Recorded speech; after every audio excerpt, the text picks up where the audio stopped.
RFK Jr. qualifies for Michigan ballot. Men's lacrosse holds Morgan's Message game. Taylor Swift releasing a new album this Friday. All that and more coming up on PS News.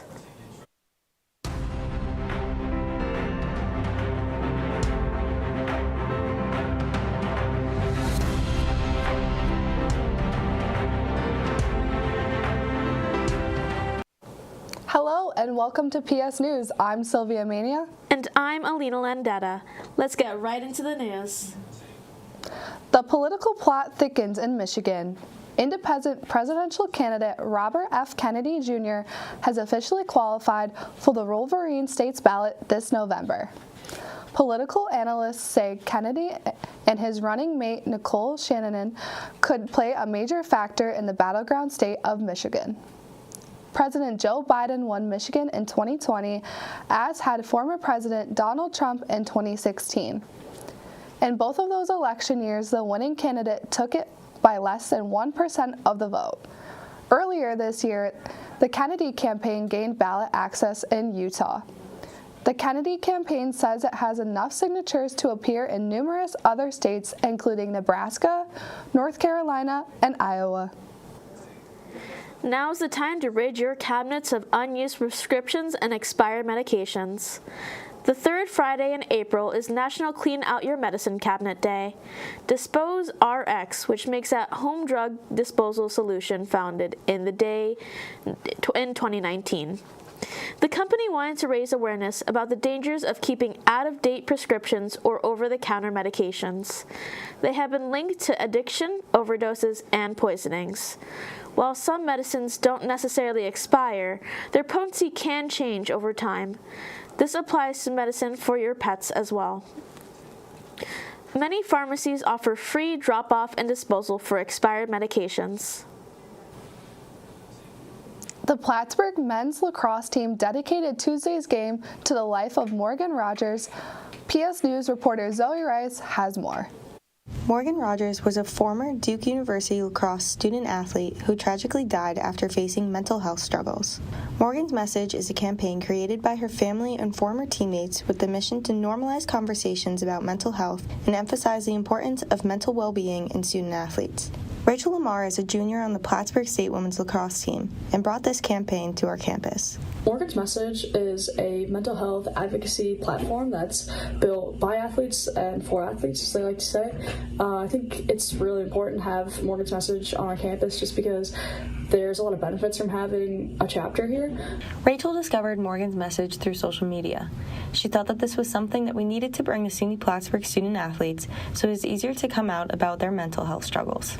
I think it's really great that it kind of brings our athletic community together and kind of united against a common goal, which is to expand the dialogue on mental health on campus and kind of normalize it and make it easier for those that need it to get treatment, ask for help, feel more comfortable with their teammates and talking to their coaches, and just kind of improving overall the way that our athletes feel about themselves and about all of their friends and their teammates.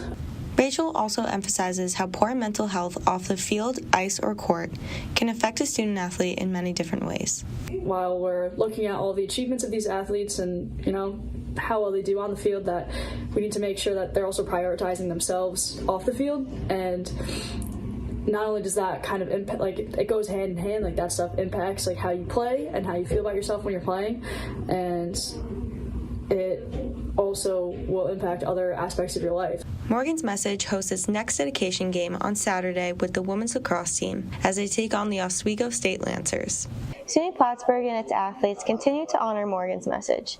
In Plattsburgh, for PS News, I'm Zoe Rice.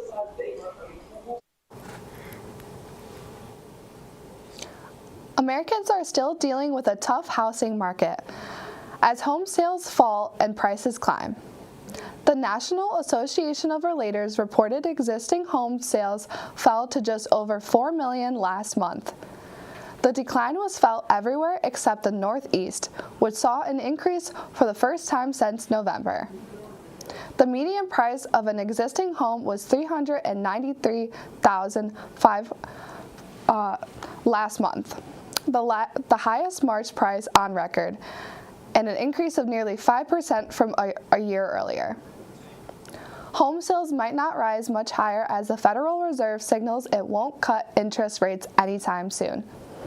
Mortgage rates topped more than 7% this week, the highest level since November.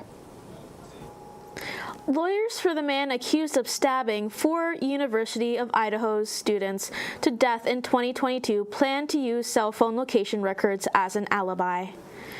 Ryan Koberger's defense plans to have an expert witness testify that on the night of the murders, Koberger's phone was not in the town where the killings happened. The 4 victims were killed at a home just off the university's main campus in Moscow, Idaho. In a Wednesday filing, Koberger's attorney said Koberger was driving south of Pullman, Washington, and west of Moscow at the time. The 2 towns are about 10 miles apart.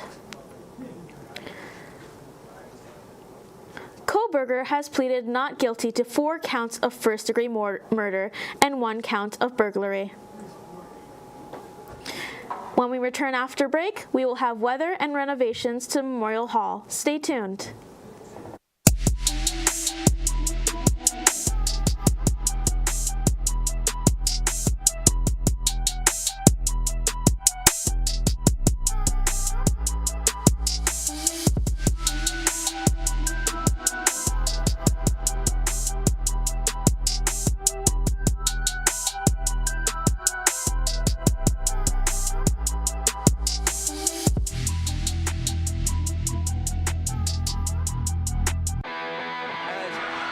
Here, that's Unsworth on the breakaway here, trying to score and scores! And is seeking their 8th national championship. I'm here with the Cardinals starting center and one of the stars of the game today.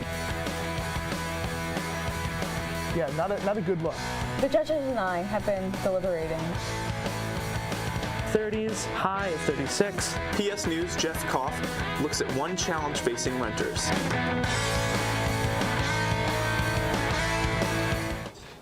Welcome back. I'm your meteorologist, Marcel Gibbs. Let's take a look at your weather map. Now it's raining just a bit, some sprinkles, but you know what they say, April showers bring May flowers, so let's hope the temperature sticks with us at least. So we got 55 for Owlshead, 54 for Vermontville, 52 for Dannemora, 53 for Osage Forks. A lot of 50s. We had 60s last week. I don't know where they went. 55 for Plattsburgh, 56 for St. Albans City, and 55 for Wilson. Now let's take a look at your 5-day forecast.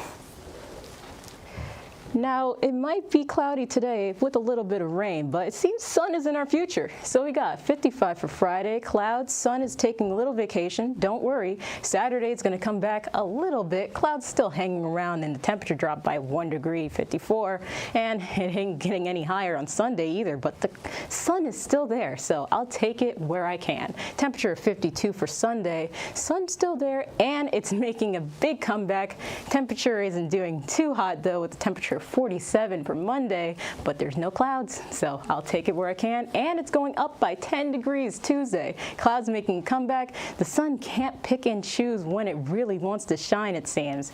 But that's all I have for weather. Back to the desk. Dickie Betts, co-founder of the legendary Southern rock group the Allman Brothers, has died at the age of 80.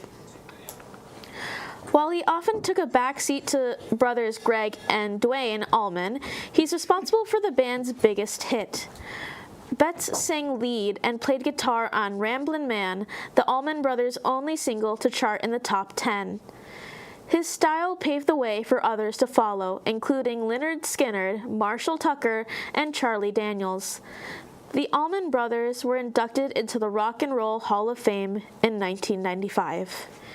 Married 5 times throughout his life, Betts suffered a number of health setbacks in his later years, including cancer and COPD. His longtime manager says Betts passed away at his home in Osprey, Florida, Thursday. Taylor Swift fans just can't calm down this week. But don't blame them. The singer is releasing her 11th studio album Friday. Swift shared a teaser of the Tortured Poets department on social media. Fans know the clip is probably riddled with Easter eggs. It shows a peek inside a fictional literary society and a timetable of the release schedule. A calendar reveals a music video is set to drop at 8 p.m. Eastern Time Friday. It appears something else might be planned for Saturday. The mastermind has also been posting snippets of her lyrics ahead of the release. Fans believe the new album will explore her heartbreak after splitting with actor Joe Alwyn. Warp Radio has switched up its setup for students this year, and PS News reporter Garrett Jones sat down with the station's general manager to learn more. St. Plattsburgh's Warp Radio has undergone many changes in the past year, and General Manager Matt Kelleher gave me the inside scoop. We've been adding a lot more music, not only like more music around the world, but music that's well known in America, like metal and rap. All those bands and rappers are now added into the system of WARP radio. Previous semesters, it's just been music around the world, like African music, Asian music, all those music that people could enjoy, but it's not well known. Kelleher says the class is welcome to all, however, it's mostly made up of communication students. Any students could take it. It's mostly for the video and audio classes. You only get 2 or 3 credits, I believe. Warp Radio students are expected to complete a handful of tasks weekly. We will be doing assignments. We will be doing cardinal calendars where we will be updating about events every week. We will be making imagers. We will be making legal IDs for the top of the hour. And of course, we're going to be doing air shifts every week. Everybody gets their own hour of whatever day, of whatever time they're available. I enjoy doing the air shifts. Every Friday from 12 to 1 is my air shift. I love talking. I do my back cells for 1 minute. Now we're doing it for 5 minutes where we talk and then we play a CD. We get to choose one of those CDs from that shelf and we put it into the system right here and we let it play. And when that's done, we ad-lib for the rest of the back cell. Kelleher believes the Warp is more hands-on than ever and is happy about the new changes. It's more involved, I feel like.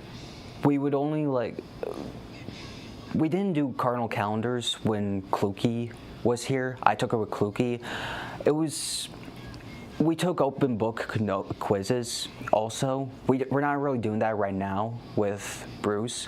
And the logs and the air shows, we're only doing 60-minute back cells. We're not doing 5-minute back cells or anything like that. It's just we come in and we would just come in and do our back cells, and when the hour was done, we would leave.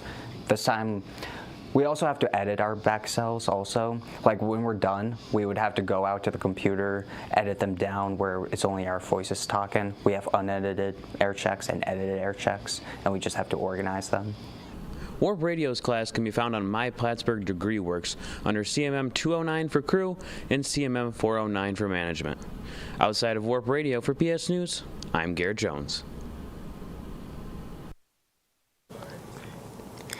The notorious B.I.G.'s Ready to Die, ABBA's Arrival, Blondie's Parallel Lines, and Green Day's Dookie are now on the National Recording Registry.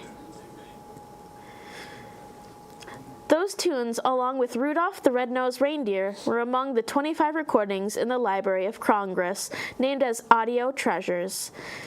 This year's picks start with 1919's Clarinet Marmalade from Lieutenant James Reese's Europe's 369th U.S. Infantry Band, and goes to the Chicks' 1998 smash hit, Wide Open Spaces. Comedy also joined the musical works with Lily Tomlin's 1971 comedy album, This Is a Recording. The new titles bring the total number of songs selected for the National Recording Registry to 650. It's turning out to be a big year for singer Ashanti and rapper Nelly. Not only are they engaged, but they are also expecting a baby. The reunited couple shared the happy news exclusively with Essence magazine.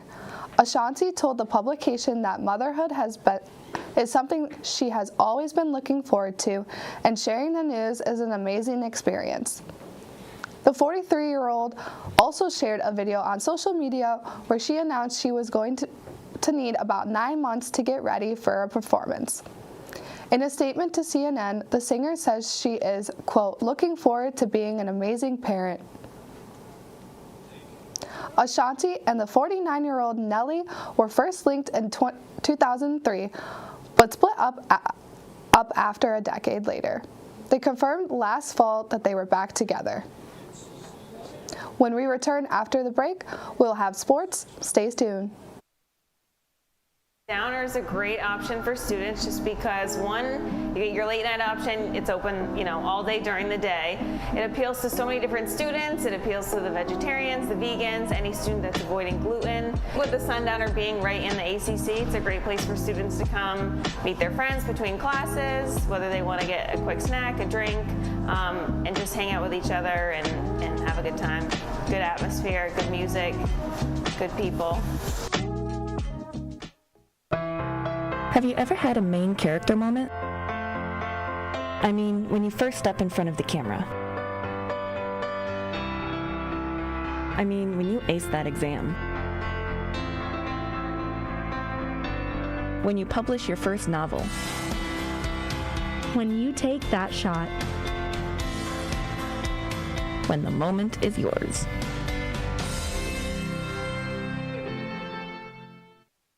Welcome back from the break. I'm Zach Durhack, and here's your sports update.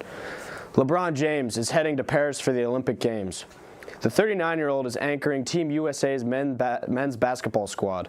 James is hoping to score another medal for his fourth Olympic appearance.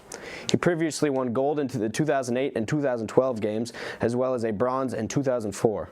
This year's Dream Team includes Anthony Davis, Stephen Curry, Kevin Durant, Devin Booker, Jason Tatum, Drew Holiday, Anthony Edwards, Kawhi Leonard, Tyrese Halliburton, and Bam Adebayo. Reigning NBA MVP Joel Embiid will also be making his Olympic debut competing for Team USA. Golden State's Steve Kerr has been tapped as the head coach. The Olympics opening ceremony is scheduled for July 26th. Men's basketball games begin the following day. Football Phenoms Travis and Jason Kelce have added one more item to their already impressive resumes. The brothers are now college graduates. Travis and Jason Kelce both attended the University of Cincinnati for their undergrad degrees, but neither was able to take part in graduation ceremonies until now. The pair donned caps and gowns to receive their diplomas Thursday at Fifth Third Arena, where they also hosted an episode of their New Heights podcast. The university's president was on hand to deliver the diplomas. The duo's parents, Donna and Ed Kelce, also joined them on the commencement stage. The boys' degrees? Interdisciplinary studies for Kansas City Chiefs star Travis, and marketing for Jason, who recently retired from the NFL. Basketball star Jonte Porter won't suit up for the NBA ever again. That's because the league banned the former Toronto Raptors player for violating betting rules. Last month, the league announced it was investigating anomalies in bets pertaining to Porter. The NBA probe found the 24-year-old gave confidential information to sports bettors, limited his participation in one or more games for betting purposes, and bet on NBA games. The NBA Commissioner Adam Silver released a statement calling Porter's violation of the NBA gaming rules blatant. The NBA said in press release, the league is sharing information with federal prosecutors. The league's investigation remains open and may result in further findings. And that's all the time we have for sports. Back to the desk. And that is all the time we have for this edition of PSTV News. I'm Sylvia Mania. And I'm Alina Landetta. Have a good night.